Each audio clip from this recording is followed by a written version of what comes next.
오늘은 사무엘상 14장 24절에서 35절의 말씀을 가지고 지도자가 주목해야 할 한 가지라는 제목의 말씀을 나누려고 합니다.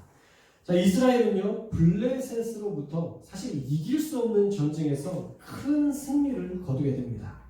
요나단과 그와 함께 했던 무기를 든 자, 그 칼을 든 자와 함께 이 두 명의 기습 전쟁을 시작으로 해서 용병으로 끌려갔던 사람들이 그 안에서 싸워주고 또 숲으로 도망갔던 사람들이 다 마음을 돌이켜 이 전쟁에 참여하고 사울과 모든 군사들이 전력으로 싸웠을 때에 도저히 이길 수 없는 블레셋 군대를 무찌르는 엄청난 승리를 보게 되었던 것입니다.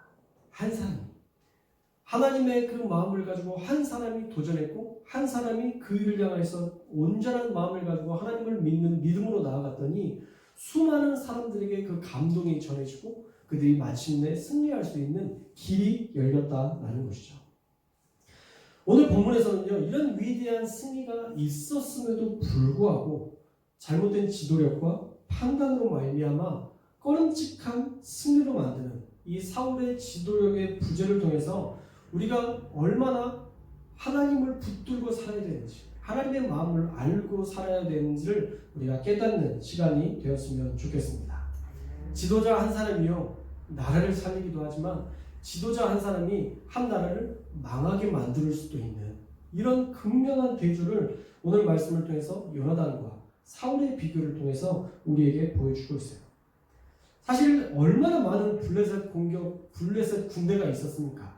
6천의 병거와 수많은 군사들과 셀 수 없는 그런 많은 군사들을 싸우려면 사실 이스라엘군이 잘 먹어도 잘 먹고 보양을 해도 사실은 그 전쟁에서 이길까 말까 하는 전쟁인데 24절에 보면요, 사울이 그 피곤한 이스라엘 군대에게 말도 안 되는 굴령을 내려요. 그것은 오늘 저녁까지 우리가 전쟁을 마칠 때까지 어떤 음식물도 먹지 말라는 거예요. 그러면서 맹세시키죠. 만약 어떤 음식물이라도 먹는 자는 저주를 받게 될 것이다 라고 단호하게 명령을 내립니다. 그런데 제가 아무리 말씀을 준비하면서 생각을 해봐도 도무지 이해가 안 되는 거죠. 어떻게 그 전쟁에서 먹지 말라고, 이 전쟁에서 먹지 않고 승리를 하라고 이야기했는지 저도 같은 지도자의 입장에서 이게 이해가 되진 않는 거예요. 운동도요, 사실 3-4시간 하면 다리가 후들거려서 걷기도 힘들어요. 얼마나 힘든 일입니까? 전쟁은 더더욱이 그렇죠. 이 생사가 달린 문제잖아요. 내가 지금 잠깐만 딴짓하면 죽을 수 있는, 그래서 긴장에 긴장을 더해서 싸우고 있는 이 사람들 얼마나 배고프겠어요. 그런데 아주 단순한 생각으로 사울은 지금 그렇게 선포한 거예요. 뭐냐? 오늘 저녁까지 이 전쟁 끝내고 돌아가자. 아주 단순한 원리예요. 뭐 깊은 생각을 한 것도 아니고 우리가 끝까지 싸워서 이길 건데 오늘 안에 다 끝내자 라는 아주 단순한 생각을 가지고 이런 명령을 내린 거예요. 어떻게 보면 이스라엘을 괴롭혔던 사람은 블레셋 군인이었는데 이 안에 오히려 사울이, 왕이었던 사울이 이스라엘 군들을 더 괴롭히는 일들이 지금 나와서 참 저는 아쉽다는 생각이 들었습니다. 이스라엘 왕이라면 백성들이 어떻게 하면 살 수 있을까? 어떻게 하면 우리가 이길 수 있을까를 생각해서 더 좋은 것들을 공급해 주고 싸울 수 있는 길을 열어줘야 되는데 오히려 사울의 판단은 너무 흐렸던 것이죠. 또 왕의 말이었기 때문에 이 착한 백성들은요, 굶주린 상태로 계속 전쟁을 했어요. 사울의 왕의 그 이야기를 우리가 믿고 우리가 듣고 그렇게 싸워야 된다. 그래서 아무도 음식물을 먹지 않아요. 하물며 먹을 것이 생겨도 그 기회를 포기하면서까지 왕에게 복종하는 장면이 오늘 말씀에 나옵니다. 25절 말씀에 보면요, 숲에 들어갔을 때 무엇을 발견했나요? 꿀을 발견했어요. 땅에 있는 꿀을 발견했습니다. 정말 이것은 먹음직, 보암직을 뛰어넘어서 이거는 먼저 손이 갔을 거예요. 먹고 싶어서. 그런데도 그 벌집을 손으로 탁 해서 어그적 씹어먹고 싶은 그 생각이 있지만 왕의 명령이니까 끝까지 지켜주는 그런 백성들의 모습을 우리가 볼 수 있어요. 그러다가 사울의 명령을 듣지 못했던 요나단이 갑자기 등장합니다. 그 꿀을 보자마자 왕이 먹지 말라고 명령했습니다 라고 이야기를 하기도 전에 사울이 이 요나단이 지팡이로 꿀을 찍어서 탁 먹었는데 어떤 일이 일어나요? 눈이 밝아져요. 이게 무슨 의미인지 아마 아실 거예요. 여러분들이 열심히 운동하고 이렇게 돌아왔는데 이제 당이 떨어져서 와 너무 힘들다 그럴 때 뭐 하나 먹으면 눈이 쩍 떠지는 느낌 있잖아요. 그런 느낌이었을 거예요. 이 요나단도 이 전쟁 가운데 얼마나 수고했어요. 그 전부터 싸웠잖아요. 제일 먼저 싸운 사람이 요나단이었기 때문에 가장 배가 고팠을 거예요. 근데 그 꿀 한 번 찍어 먹으니까 살 것 같은 거죠. 그런데 사람들이 이야기하기 시작했어요. 자기 옆에 있는 병사들이 사울 왕이 엄히 말씀하셔서 우리가 이 음식을 먹지 않았고 그 때문에 우리가 더 피곤하게 됐습니다 라고 얘기해요. 그런데 요나단이 이 사울 왕 자기 아버지의 어명을 좀 지켜줬어야 되는데 마음의 소리가 튀어나오고 말았어요. 마음의 소리. 내 아버지께서 이 땅을 곤란하게 하셨도다. 사실 전쟁 가운데에서 잘 먹여줘도 이길까 말까 한 전쟁에서 어떻게 이런 명령을 하셨는지에 대해서 요나단, 아들이었던 요나단 역시도 이게 용납이 되지 않았던 것이죠. 이렇게 조금의 꿀만 먹어도 살 것 같은데 만약 음식을 먹고 전쟁을 했더라면 얼마나 더 큰 승리가 우리에게 있었을까 하는 아쉬움을 혼잣말로 토로했던 것입니다. 그리고 믹마스에서 아얄론까지 블레셋을 진멸하는 전쟁을 통해서 이스라엘은 이제 배고픔에 지칠 대로 지치게 되었어요. 자, 사람이 배고프면 어떻게 되죠? 눈에 뵈는 게 없어져요. 눈에 뵈는 게 없어집니다. 제가 전주태평교회에 있을 때 그 교회에는 우리 사랑하는 담임 목사님께서 3일 동안 1년에 한 번씩 부교육자들을 금식할 수 있는 기회를 주셨어요. 기회라고 생각했을까요? 힘들다고 생각했을까요? 하고 나면 은혜예요. 얼마나 좋은지 몰라요. 그 3일간의 시간이 저희 아내가 저한테 이야기하기를 당신이 그 3일간의 금식을 통해서 말씀을 읽으면서 1년치가 충전되는 느낌이 든다 라고 얘기할 정도로 좋은 시간이었어요. 그러나 너무 힘든 시간이에요. 얼마나 힘든지 몰라요. 제 나름에는 3일이면 일독도 한번 해볼 수 있겠다 이런 다짐을 하고 가는데 나중에는 굶어 본 적이 별로 없잖아요. 굶을 시간도 사실은 없고 그러다 보니까 이렇게 알아 누워요. 아유. 그래서 성경을 읽는데도 잘 안 들어요. 배고픔이 극심해지니까 사람들은 더 이상 뭔가 생각할 겨를이 없는 거죠. 그래서 어떤 일이 일어났느냐. 한계점에 도달하니까 배고픔이 지니까 사람이 눈이 돌아가고 생각하기 전에 그 허기부터 채우고 싶은 마음에 엄청난 사건이 벌어져요. 그것은 백성들이 양과 소와 송아지들을 끌어다가 칼로 베고는 그것을 익히지도 않고 그냥 핏째로 먹어버립니다. 성경에 기록된 최초의 육회가 지금 여기에 나오죠. 그냥 핏째로 먹었어요. 그런데 이것은요 단순히 허기를 채운 게 아니라 세 가지를 범한 거예요. 첫째는 사울 왕의 명령을 어긴 것이죠. 왕의 명령에 의하면 그것을 먹으면 반드시 저주를 받게 될 것이다 라고 얘기를 했는데 첫째 왕의 명령을 어긴 것이고요. 둘째로는 핏째 먹지 말라던 레위기의 말씀에 기록된 하나님의 말씀을 어긴 거예요. 세 번째로 소와 송아지를 같은 날에는 먹지 말라라고 말씀하시는 레위기의 말씀까지 왕과 하나님이 주신 율법을 다 어기고 맙니다. 그런데 사실 이 명령은요, 제가 생각할 때 또 그들이 생각하기에도 명령은 어길 수밖에 없는 잘못된 명령이었어요. 그 명령 자체가 사실 문제가 있었던 것입니다. 사실 성경에 보면 하나님은요, 이렇게 비상식적인 전쟁의 태도를 요구하신 적이 없어요. 하나님이 전쟁할 때 굶어라 라고 얘기한 적이요, 성경에 단 한 번도 나오지 않아요.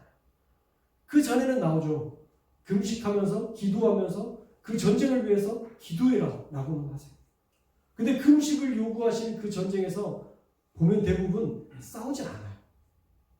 하나님이 어떤 전염병으로 직면하셔서 싸우지 않고도 이기게 하시든지, 아니면 그들 안에서 서로 분란이 일어나서 그들끼리 전쟁하게 하시든지, 그래서 금식으로 기도했던 나라가 진짜 칼을 들고 싸우러 나가는 일들이 별로 없어요. 하나님이 완전하게 이기게 하세요. 사람이 힘을 빼니까, 온 힘을 빼니까 하나님의 역사하시는 능력들을 여호사밧 왕의 전쟁을 통해서 우리가 봤던 것처럼 그렇게 하나님의 승리가 나타납니다. 하나님도 전쟁을 할 때 금식하라고 명령하신 적이 없는데, 사울은 이런 무모한 명령을 통해서 이스라엘이 범죄하게끔 범죄를 유도하는 그런 왕이 되었다라는 것이죠. 애초에 사울이 이런 명령을 내린 건 잘못입니다. 결국 이스라엘 백성은 그 명령을 어겼기 때문에 사울의 손에 그의 모든 생명이 다 달린 거예요. 사울이 만약 죽이겠다라고 명령하면 얼마든지 죽일 수 있는 그들의 생명의 권한이 이제 사울에게 넘어가는, 이양되는, 사울에게 죽을 수 있는 운명으로 바뀌어진 거예요. 그런데 그때 사울은 오히려 이스라엘 백성들을 다 모으더니 돌을 굴려서 가져와서는 소와 양을 가져오라 라고 명령한 이후에 여기서 잡아먹는데 피자로는 먹지 말고 우리 하나님께 범죄하지 말자라고 명령합니다. 근데 이 뉘앙스와 느낌만으로 보면 갑자기 마음이 너무 넓어진 아양을 베푸는 사울 왕처럼 보일 수 있지만, 사울 왕의 무모하고 어리석음, 그리고 자기 마음대로 말을 바꾸는 우유부단함을 우리가 찾아볼 수 있습니다. 제가 사울을 싫어해서 이렇게 막 나쁜 이야기를 하나요? 저랑 악감정이 있어서 제가 사울에 대해서 이렇게 나쁜 평을 할까요? 아마 여러분들이 그 전에 말씀을 들었던 분들은 제가 얼마나 사울을 좋아했는지 여러분 아실 거예요. 그렇죠? 이 사람 봐라.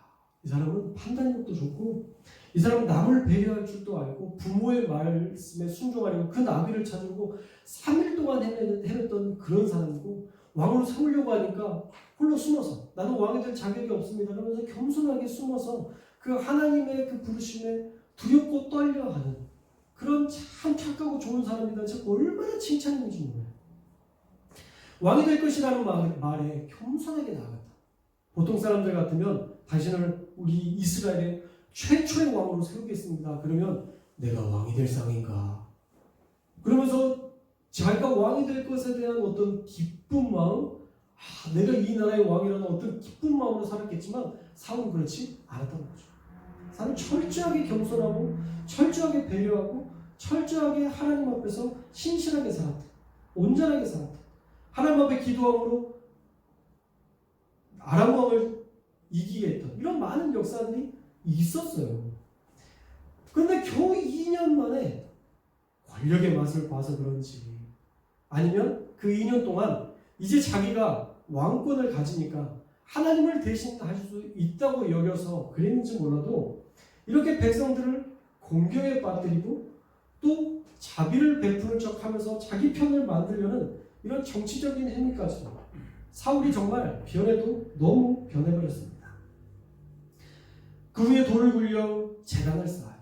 그곳에서 제사를 드리며 하나님을 위한 제단을 우리가 쌓자라고 얘기하면서 여호와를 위한 첫 제단을 쌓습니다. 그런데 이 안에 하나님의 말씀하십니다. 하나님의 어떤 기뻐하시는 모습들이 나오죠. 보통 제단을 쌓았다고 하면 하나님이 그때 기뻐하시고 그에게 말씀해 주세요. 너희가 이렇게 제단을 쌓았으니 내가 너와 더 함께하고 너의 왕권을 경고해 줄 것이다. 이런 하나님의 음성들이 대부분 아브라함이나 이삭이나 단을 쌓았을 때 하나님과 대화하는 시간들이 나오는데 여기에는 이상하게 나오지 않아요. 사울이 단을 쌓았던 때에는 두 가지 의미가 있겠죠. 우리가 오늘 말씀을 통해서 살펴볼 수 있는 첫 번째 의미는 속죄로서의 의미의 제단이었을 거예요. 하나님 앞에서 핏째로 먹은 것, 소와 송아지를 같이 먹는 그 레위기의 말씀을 어겼던 것에 대한 속죄의 의미, 또 하나는 왕의 명령을 어겼던 것에 대한 속죄의 의미로 이 속죄의 제단을 쌓았을 것입니다. 그런데 말씀을 연구하면서 보니까 주석가들은 다른 이야기들을 해요. 주석가들은 이 제단을 쌓은 게 다른 의미가 있었을 것이다 라고 얘기하더라고요. 그게 뭐냐면 이것이 하나님 앞에 드려진 제사, 하나님께서 우리의 모든 전쟁 가운데 우리를 승리케 하셨습니다라는 하나님을 높이는 의미의 제사가 아니라 이것이 블레셋을 나 사울 왕이 이겼다. 하나님이 아니라 이 블레셋, 이 엄청난 군대를 나 사울 왕과 우리 군사들이 이겨냈다라는 자기를 높이는 기념비적인 의미로 이 단을 세웠을 것이다 라고 추측합니다. 저는 다분히 그럴 가능성이 있다고 봐요. 왜냐하면 하나님의 기뻐하시는 모습들이 그 안에 나와 있지 않기 때문에.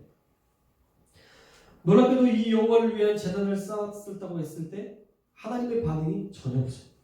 하나님 역시도 이 일을 탐탁지 않게 여기셔서 처음으로 제단을 쌓았음에도 아무런 말씀도 하지 않으신 것이 아닐까라고 저는 상상해 봤습니다. 자, 오늘 말씀을 통해서 우리가 얻는 교훈은 무엇인가? 하나님이 세우신 지도자는요, 하나님께 귀 기울이며 살아야 된다는 거예요. 이 지도자는 저만을 말씀하는 게 아닙니다. 교회 담임 목사만을 이야기하는 게 아니에요.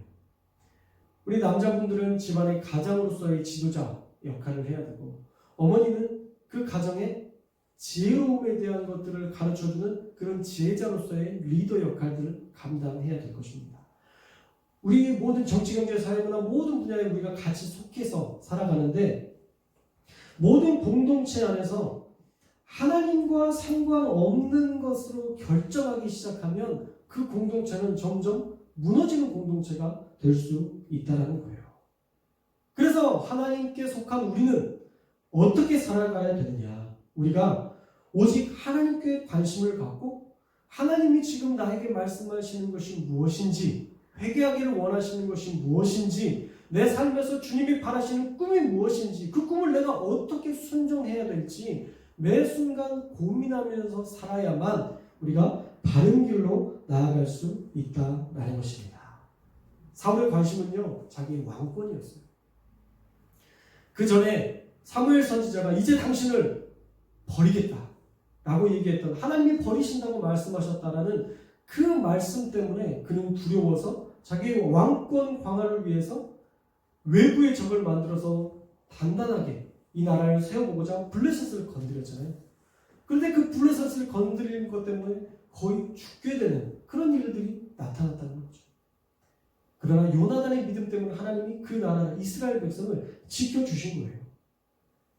만약 사울이 통치하는 대로 계속 갔다면 그 나라는 반드시 블레셋을 통해서 무너졌을 거예요. 그 모든 상황 속에서 그들이 일어날 수 있는 능력과 어떤 힘은 전혀 나타나지 않았을 거예요. 우리가 하나님과 상관없는 것을 가지고 판단하면 늘 이렇게 오류와 문제를 경험할 수밖에 없다라는 것이죠. 그래서 우리의 목적과 우리의 생각과 우리의 가치관이 달랐으면 좋겠어요.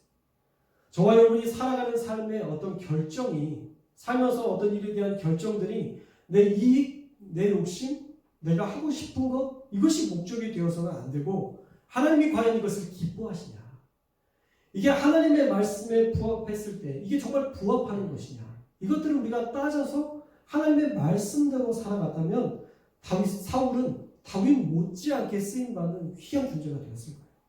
애초부터 하나님, 우리가 블레셋과 싸우는데 우리가 금식하면서 싸워야 되겠습니까? 아니면 잘 먹고 우리가 힘을 내서 싸워야 되겠습니까? 하나님 앞에 그렇게 물었다면 하나님께서 분명하게 말씀해 주셨을 거예요. 사울과 함께하던 시간이 있었죠. 또 사무엘이 그를 버렸다라고 얘기하지만 하나님 그렇게 막 마음 한 번 딱 정하시면 그대로 하시는 분 아니세요. 성경에 우리가 계속 성경 통독하고 있잖아요. 성경에 보면 하나님이 이렇게 하기로 결정하신다면 무조건 무슨 일이 있어도 이렇게 가는 하나님이세요? 아니에요. 회개하면 돌이키시는 하나님이세요. 이방인들이라 할지라도 요나가 가서 그 아수르 니느웨 백성 가운데 가서 선포하잖아요. 당신들이 망할 거다. 요나가 그거 선포하기 싫어했어요. 왜냐하면 요나는 그 아수르는 적군이거든요. 적군. 우리나라로 따지면 일본이에요. 일본. 일본과 우리 감정이 안 좋은데 그 나라 가서 회개하면 하나님께서 돌이키실 것이다 라는 그 선포하기 싫은 거죠. 그래서 우리나라에도 일본의 선교사들이 많지 않아요. 그런 마음인 거죠. 싫은 마음. 그런데도 요나가 그것을 선포했을 때 그들이 받아들이고 회개하니까 그 니느웨 백성들과 모든 짐승들이 다 회개해요. 물도 안 마셔요. 동물들에게 물도 안 줘요.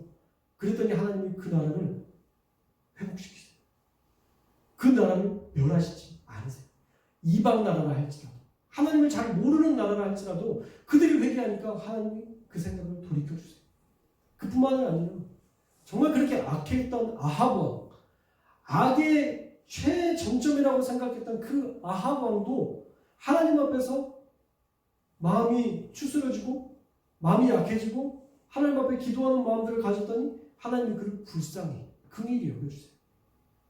하나님은 한 번도 그냥 말씀하신 그대로 가셨던 하나님이 아니세요. 그냥 돌이키면 얼마든지 받아주시는 하나님이신데, 사울도 그 상황에서 돌이켰다면 하나님이 말씀하시고 그를 바꾸셔서 초대 왕이니까 그를 통해서 더 놀라운 이스라엘 역사를 만드실 수 있었을 텐데, 그의 관심은 하나님이 아니라 사람들이었어요. 어떻게 하면 이 정치력, 이 왕권을 내가 이어나갈 수 있을까? 내가 이것을 붙들고 살 수 있을까? 그의 관심이 땅이었기 때문에 하나님의 역사가 일어나지 않고 그는 점점 타락의 길로, 무너져 가는 길로 그렇게 나아갈 수밖에 없었다라는 것입니다.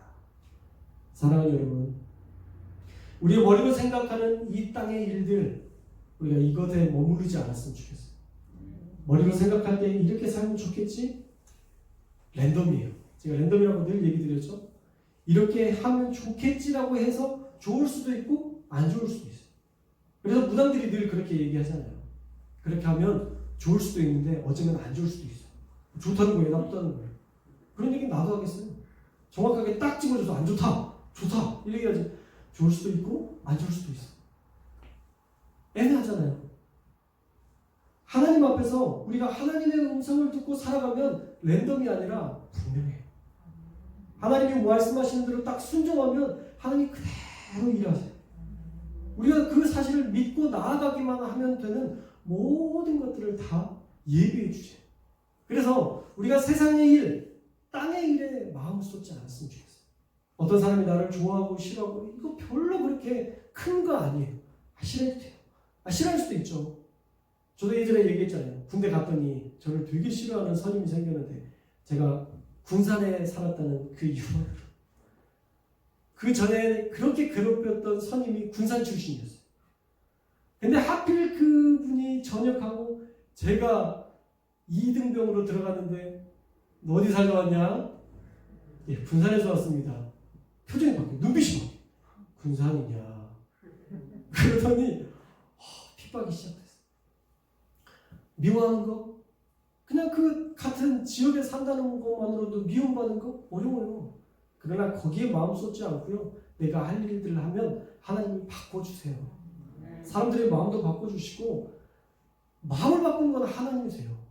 내가 아무리 잘 보이려고 해도 잘 안 보고 그 선입견에 쌓여버리면 해결 안 돼요. 근데 하나님이 긍휼한 마음 주시요. 제가 다니엘과 세 친구 이야기를 계속 하잖아요. 그들이 야채를 먹고 범죄하지 않으려고 하나님 앞에 내가 죄 짓지 않는 이것을 먹게 해주십시오. 하나님 앞에 기도했을 때 다니엘을 지도하는 환관장이 그들을 불쌍히 여겨요. 긍휼히 여겨요. 뭐 고기 안 먹는 거 이게 뭐 대단한 일이야. 그냥 먹어. 돼지고기 맛있어. 안 먹어봤지. 삼겹살 기가 막혀. 먹어. 먹는 게 남는 거다. 환관장이 그러면서 먹일 수 있었어요. 근데 하나님이 환관장의 마음에 긍휼의 마음을 부어주세요. 그래서 그래 그럼 먹지 마. 그 대신 너희가 만약에 살이 빠지거나 그러면 내가 혼나니까 너희가 그때는 먹는 걸로 하자 라고 딜을 하게 되고, 야채만 먹었는데도 얼굴빛이 너무 좋고 이러니까 그래 그럼 계속 야채 먹어 이렇게 된 거죠. 그 중심에 누가 있었어요? 하나님이 계신 거예요. 마음을 바꾸시는 하나님이 그 인생까지도 바꾸시고 그 주변의 모든 것들을 다 바꾸신 거죠. 그래서 우리가 이 땅에 관심 갖지 않으셨으면 좋겠어요. 너무 마음 쏟지 않으셨으면 좋겠어요. 내가 어떻게 살고 있는지, 내 환경, 내 처지, 이거 별로 그렇게 중요한 건 아니에요. 하나님이 지금 나에게 어떤 것을 요구하시는지를 알면 기쁘게 살 수 있어요. 저에게 요즘 하나님이 참 그런 많은 것들을 부어주셔서 너무 행복해요. 목회하면서 너무 즐거움이 있고 정말 너무너무 행복한 마음으로 지금 목회를 하고 있어요. 물론 여러분들이 잘 해주셔서 제가 그런 행복감을 느끼고 목회를 하고 말씀을 전하고 말씀을 전하는데 막 안 듣는다고 생각해봐요. 제가 행복하게 설교하겠어요. 근데 절도 제가 알기로는 어떤 분들은 지금 주무실 시간인데 지금 수면을 취해야 될 이 시간인데 굳이 이렇게 나오셔서 말씀을 듣기로 결정하는 그런 이야기를 들을 때마다 제가 얼마나 행복한 목회자인지를 제가 깨닫게 돼요. 너무너무 감사해요. 하나님이 정말 부어주시는 은혜가 있고 하나님이 지금 우리 교회를 통해서 단단하게 하시는 시간이고 또 우리를 더 위대한 도약으로 나아가는 그런 기회의 자리, 은혜의 자리라는 생각이 들어요. 그래서 괜찮아요.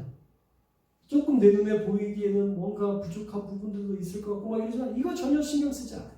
하나님은 마침내 꿈꾸게 하신 대로 이루실 것이라는 믿음이 있으니까 이 과정이라는 생각이 드니까 행복함이 나오죠. 여러분 꿈꾸고 계시죠?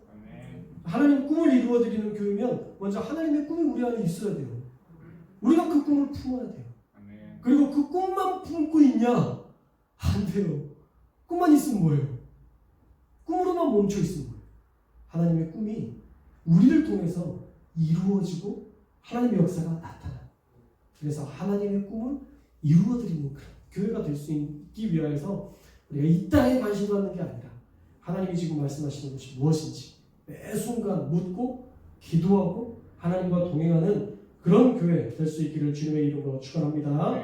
사울왕처럼 의미 없는 일에 목숨 걸지 말고 잘못된 지도력으로 백성을 공경에 빠뜨리지 말고 하나님의 말씀들 듣고 그 말씀대로 순종함으로 우리 교회 가운데 위대한 일들을 이뤄내는 저와 여러분들 되시기를 주님의 이름으로 축원합니다.